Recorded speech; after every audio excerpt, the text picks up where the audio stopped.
નમસ્કાર વિદ્યાર્થી મિત્રો, સર્વ શિક્ષણ પાઠશાળામાં આપનું હાર્દિક સ્વાગત છે. ધોરણ 7 વિષય સંસ્કૃત, દ્વિતીય સત્ર, તૃતીય પાઠ સુભાષિતાની. દ્વિતીય સત્રનો ત્રીજો પાઠ સુભાષિતાની એટલે કે સુભાષિતો. વિદ્યાર્થી મિત્રો, સુભાષિતો એટલે સુંદર ઉક્તિ અથવા બોધવચનો, જેમાંથી આપણને ઘણું બધું જ્ઞાન મળી રહે છે. સંસ્કૃતમાં સુભાષિતોની અનેક વિશેષતાઓ છે. સુભાષિતો ગાગરમાં સાગર ભરી દેતા લઘુ પદ્યો છે, એટલે કે લઘુ એટલે નાનું અને પદ્ય એટલે કાવ્ય. થોડાકમાં આપણને ઘણું બધું સમજાવી દે એવા નાના નાના કાવ્યો છે.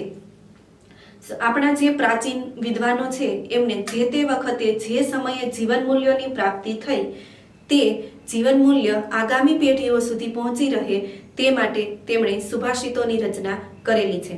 તો બાળકો, આપણે આવા 6 સુભાષિતોને અહીંયા જોઈશું અને તેને સમજવાનો પ્રયત્ન કરીશું અને પોતાના જીવનમાં નિષ્ઠાપૂર્વક તેમને ઉતારવાનો પણ પ્રયત્ન કરીશું. અહીં પહેલો, બીજો અને ત્રીજો 3 સુભાષિતો આપણે સમજવાના છે. 4, 5 અને 6 એ તો એમની સાથે જ આપેલા છે. તો બાળકો, આપણે સુભાષિતોને શબ્દશઃ ભાષાંતર અને તેમને સમજવાનો પ્રયત્ન કરીએ. પહેલો સુભાષિત છે પૃથિવ્યામ ત્રીણી રત્નાની જલમન્નમ સુભાષિતમ મૂઢૈઃ પાષાણખંડેષુ રત્ન સંજ્ઞા વિધીયતે. શબ્દાર્થ પહેલા આપણે જોઈએ તો કે પૃથિવ્યામ એટલે કે પૃથ્વી પર, પૃથિવ્યામ એટલે પૃથ્વી પર, ત્રીણી એટલે 3, રત્નાની એટલે રત્નો છે, જલમન્નમ અહીં બાળકો 2 શબ્દ છૂટા પડે છે. જલમ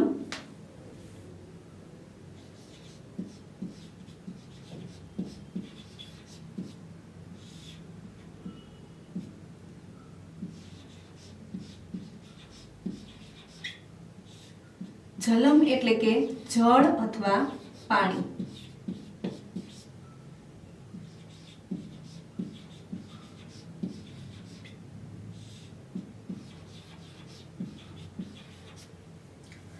જલમન્નમ એટલે કે જલમ પ્લસ અન્નમ એટલે કે જળ અને પાણી. સુભાષિતમ એટલે સુભાષિતો. મૂઢૈઃ એટલે કે મૂર્ખાઓ, ટૂંકમાં અજ્ઞાની. પાષાણ ખંડેષુ એટલે કે પથ્થરોના ટુકડાઓ. રત્ન સંજ્ઞા એટલે રત્ન સમાન અથવા રત્ન. વિધીયતે એટલે કે સમજે છે.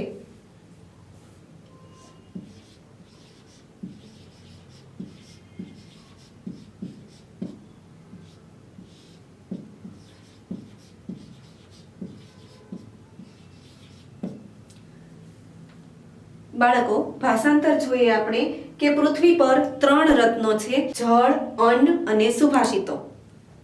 મૂર્ખાઓ, મૂઢૈઃ એટલે કે મૂર્ખાઓ પથ્થરના ટુકડાઓને રત્ન સમાન સમજે છે. એટલે કે અહીં બાળકો, પૃથ્વી ઉપર 3 જ રત્નો છે. કયા કયા છે તો કે જળ, અન્ન અને સુભાષિત. એટલે કે બાળકો, આપણે જો જીવન જીવવા માટે જેમ આપણે આહારની અને પાણીની જરૂર છે એવી રીતે સુભાષિત એટલે કે સારી વાણીની પણ આપણે જરૂર છે. મૂર્ખા લોકો તો, અજ્ઞાની લોકો તો છે એ પોતે પથ્થરોના ટુકડાને જ રત્ન સમજે છે. રત્ન એટલે શું તો કે મોંઘી વસ્તુઓ, કિંમતી વસ્તુઓ, જેમાં હીરા, માણેક, મોતી, બરાબર, આનો સમાવેશ થઈ શકે છે. તો અહીં પૃથ્વી ઉપર તો 3 જ રત્ન આપવામાં આવેલા છે, જળ, અન્ન અને સુભાષિત. બાકી તો જે છે એ પથ્થરોના આખરે તો ટુકડાઓ જ છે, જેનાથી આપણે ખનિજ છે એ આપણને પ્રાપ્ત થાય છે. ત્યાર પછીનો બીજો શ્લોક, અયમ નિજઃ પરો વેતિ ગણના લઘુ ચેતસામ ઉદાર ચરિતાનામ તુ વસુધૈવ કુટુંબકમ. અયમ એટલે આ, નિજઃ એટલે પોતાનો, પરો વેતિ એટલે કે પારકા માને છે, ગણના એટલે કે એની ગણના કરે છે, તુલના કરે છે, લઘુ ચેતસામ એટલે કે સંકુચિત મનવાળા.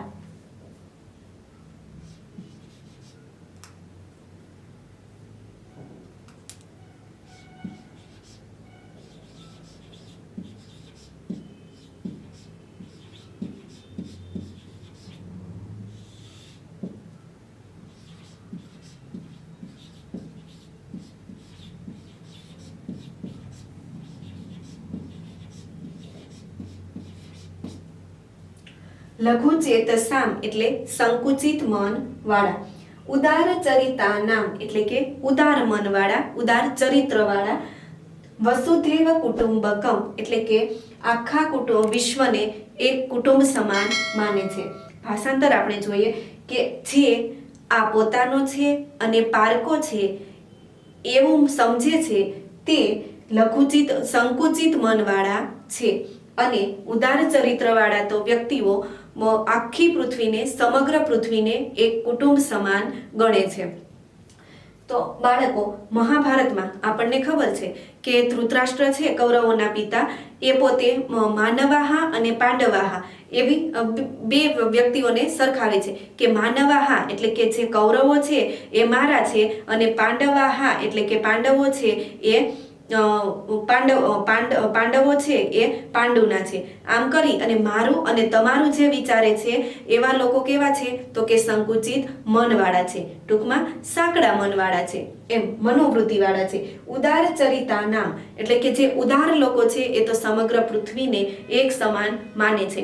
જેમ કે આપણા ભારત દેશમાં ભારતને આઝાદ કરાવનાર ઘણા બધા એવા મહાન નેતાઓ થઈ ગયા. ગાંધીજી છે, જવાહરલાલ નહેરુ છે, સરદાર વલ્લભભાઈ પટેલ છે, ત્યાર પછી ઉત્તમ બુદ્ધિના વિચાર ધરાવવાવાળા જેમ કે સ્વામી વિવેકાનંદ છે, બરાબર. આ મહાપુરુષો છે એ તો સમગ્ર પૃથ્વીને એક સમાન ગણે છે. ત્યાર પછી ત્રીજો શ્લોક, નમંતી ફલીનો વૃક્ષાઃ નમંતી ગુણીનો જનાઃ શુષ્ક વૃક્ષાશ્ચ મૂર્ખાશ્ચ ન નમંતી કદાચન એટલે કે નમંતી એટલે નમે છે.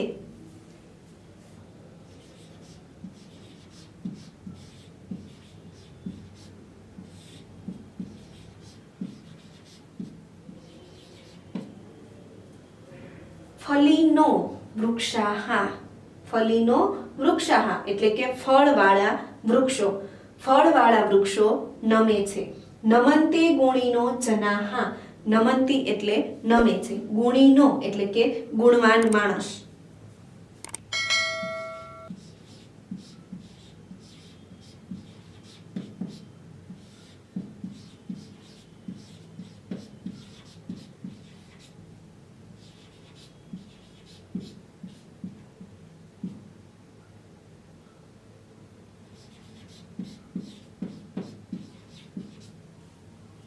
નમંતી ગુણીનો જનાઃ એટલે કે ગુણવાન માણસ અથવા ગુણવાન વ્યક્તિ. શુષ્ક વૃક્ષાશ્ચ એટલે કે શુષ્ક પ્લસ વૃક્ષઃ પ્લસ ચ એટલે કે શુષ્ક એટલે કે સુકાયેલું ઝાડ, વૃક્ષઃ એટલે ઝાડ, સુકાયેલું ઝાડ અથવા સુકાયેલું વૃક્ષ. મૂર્ખાશ્ચ એટલે કે મૂર્ખાઓ.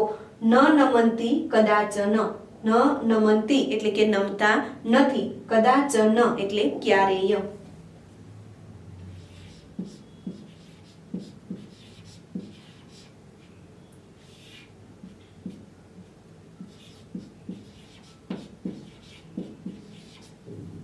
કદાચન એટલે ક્યારેય. તો ફળવાળા વૃક્ષો નમે છે, ગુણવાન વ્યક્તિ કે માણસ નમે છે, સુકાયેલા વૃક્ષો અને મૂર્ખાઓ ક્યારેય પણ નમતા નથી. તો બાળકો, આપણે ગુજરાતીમાં કહેવત છે ને કે નમે તે સૌને ગમે, બરાબર. તો અહીં એટલે કે જે વૃક્ષ ઉપર ફળ આવે છે એ હંમેશા નમી જાય છે. ગુણવાન માણસ એટલે કે વિનમ્ર માણસ, જે નમ્ર માણસ છે, ગુણ ધરાવતો માણસ છે એ હંમેશા નમે છે. શુષ્ક વૃક્ષાશ્ચ મૂર્ખાશ્ચ એટલે કે સુકાયેલું વૃક્ષ અને મૂર્ખાઓ એટલે કે અજ્ઞાની માણસ ક્યારેય નમતા નથી. એટલે કે બાળકો, જો સુકાયેલું વૃક્ષ છે એને તો લોકો કાપી નાખે છે, અને મૂર્ખાઓ એટલે કે અજ્ઞાની માણસ છે જે ક્યારેય જીવનમાં બાંધછોડ કરતો નથી, એવા લોકોને જગતમાંથી, સમાજમાંથી તિરસ્કાર કરવામાં આવે છે. ત્યાર પછી ઉદ્યમઃ સાહસમ ધૈર્યમ બુદ્ધિઃ શક્તિઃ પરાક્રમઃ ષડેતે યત્ર વર્તન્તે તત્ર દેવઃ સહાયકૃત. ઉદ્યમઃ એટલે ઉદ્યમ, મહેનત, પરિશ્રમ. સાહસમ એટલે સાહસ, ધૈર્યમ એટલે ધૈર્ય, ધીરજ, બુદ્ધિ એટલે બુદ્ધિ, શક્તિ એટલે શક્તિ, પરાક્રમ એટલે પરાક્રમ. બાળકો અહીં આ 6 ગુણ બતાવવામાં આવેલા છે: મહેનત, સાહસ, ધૈર્ય, બુદ્ધિ, શક્તિ અને પરાક્રમ.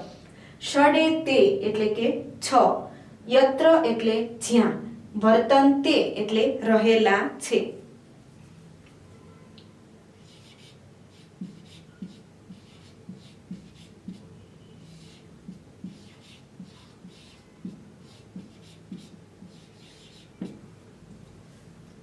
તત્ર એટલે ત્યાં, દેવઃ એટલે દેવ, સહાયકૃત એટલે કે સહાયતા કરે છે.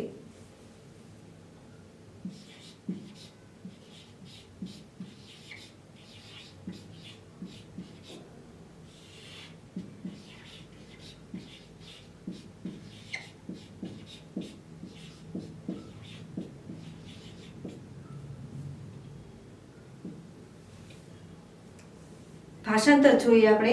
ઉદ્યમ, સાહસ, ધૈર્ય, બુદ્ધિ, શક્તિ અને પરાક્રમ.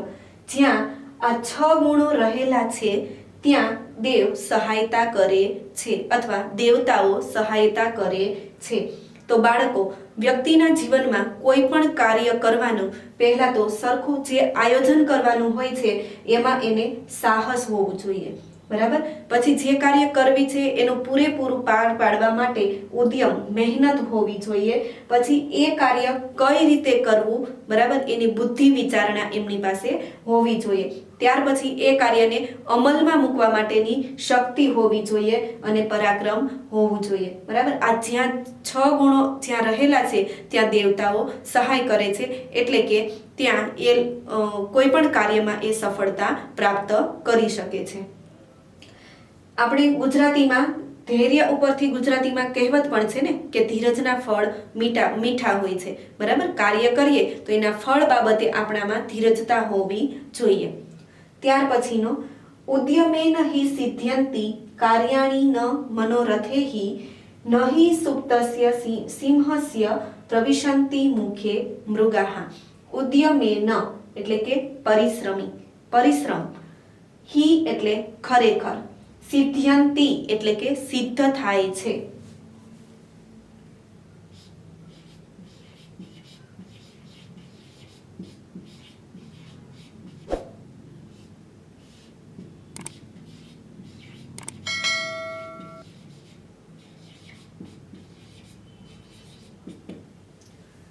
સિદ્ધ થાય છે. કાર્યાણી એટલે કાર્યો, કર્મો.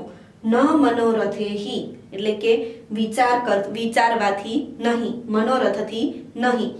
નહિ સુપ્તસ્ય સિંહસ્ય એટલે કે ખરેખર નથી, સુપ્તસ્ય એટલે સૂતેલા, સિંહસ્ય એટલે કે સિંહના, પ્રવિશન્તિ એટલે કે પ્રવેશે છે, મુખે મૃગાઃ એટલે કે મુખમાં, મુખે એટલે મુખમાં, મૃગાઃ એટલે આમ જોઈએ તો એનો અર્થ હરણ થાય, પણ અહીં આપણે પ્રાણીઓ એવા અર્થમાં લેવાનું છે, બરાબર.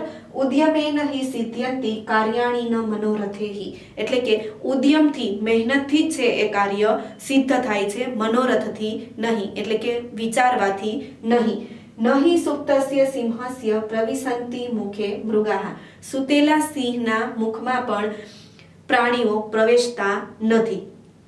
બાળકો, અહીં આપણને સિંહના ઉદાહરણ દ્વારા એ સમજાવવામાં આવે છે કે ઉદ્યમથી જ, કાર્યથી જ, મહેનતથી જ છે આપણું કાર્ય સિદ્ધ થાય છે, મહેનતથી જ આપણું કાર્ય સિદ્ધ થાય છે, મનોરથથી એટલે કે ઘરમાં સૂતા સૂતા વિચારવાથી આપણા કોઈ પણ કાર્યો સિદ્ધ થતા નથી. સૂતેલા સિંહ છે એ જંગલનું સૌથી બળવાન પ્રાણી છે, શક્તિશાળી પ્રાણી છે, બરાબર. અને એને આપણે જંગલનો રાજા પણ કહીએ છીએ. તો એ સિંહ સૂતો હોય તો પણ એના મુખમાં સામેથી છે એ કોઈ પ્રાણી આવતું નથી, એટલે કે પ્રવેશતું નથી. માટે ખોરાક માટે પણ સિંહને શિકાર કરવો પડે છે. આ બાબત આપણને સમજાવે છે. એટલે કે ગુજરાતીમાં આપણે કહેવત પણ છે કે પરિશ્રમ એ જ પારસમણી, એટલે કે પરિશ્રમ કરવાથી જ આપણે પારસમણી સમાન થઈએ છીએ। ત્યાર પછી છે કે પુરુષાર્થ વિના પ્રારબ્ધ પાંગળું, એટલે કે પુરુષાર્થ વગર આપણું કાર્ય છે એ ધ્યેય સુધી આપણે પહોંચી શકતા નથી। એવી રીતે ઉદ્યમેન હિ સિદ્ધયંતિ કાર્યાણિ ન મનોરથેહિ, એટલે કે પરિશ્રમથી જ કાર્ય સિદ્ધ થાય છે, મનોરથથી નહીં, વિચારવાથી નહીં। નહીં સુપ્તસ્ય સિંહસ્ય પ્રવિશંતિ મુખે મૃગાહ, સુતેલા સિંહના મુખમાં પણ કોઈ પ્રાણી આવી શકતું નથી, પ્રવેશતું નથી, સિંહને પણ શિકાર કરવો પડે છે। ત્યાર પછીનો છઠ્ઠો શ્લોક, દ્રષ્ટિપૂતમ ન્યસેત પાદમ વસ્ત્રપૂતમ પિબ્બેચનમ શાસ્ત્રપૂતામ વદેત વાણીમ મનઃપૂતમ સમાચરેત। દ્રષ્ટિપૂતમ એટલે કે આંખ વડે જોવાયેલું, ન્યસેત એટલે મૂકવું જોઈએ,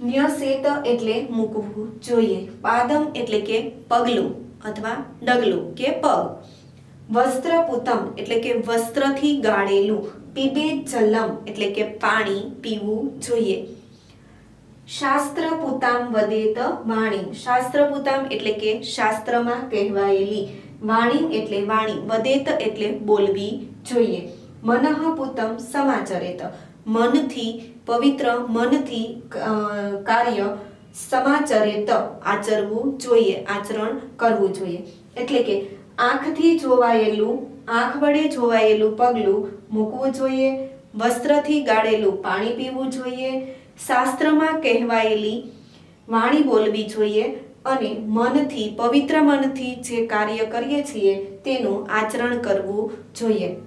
વિદ્યાર્થી મિત્રો, અહીં આંખ વડે જે આપણે જોયું છે એને જ આપણે સાચું માનવું જોઈએ, બરાબર। એટલે કે યોગ્ય જગ્યાએ રસ્તા પર આપણે ચાલતા હોઈએ તો આપણે આંખ વડે જોઈએ છીએ એ રીતે જોઈને પગલું છે માંડવું જોઈએ, બરાબર। નહીતર શું થાય છે તો કે રસ્તા પર ચાલતા હોય અને ન દેખતા આપણે જઈએ તો શું થાય, અકસ્માત થવાનો સંભવ રહે છે।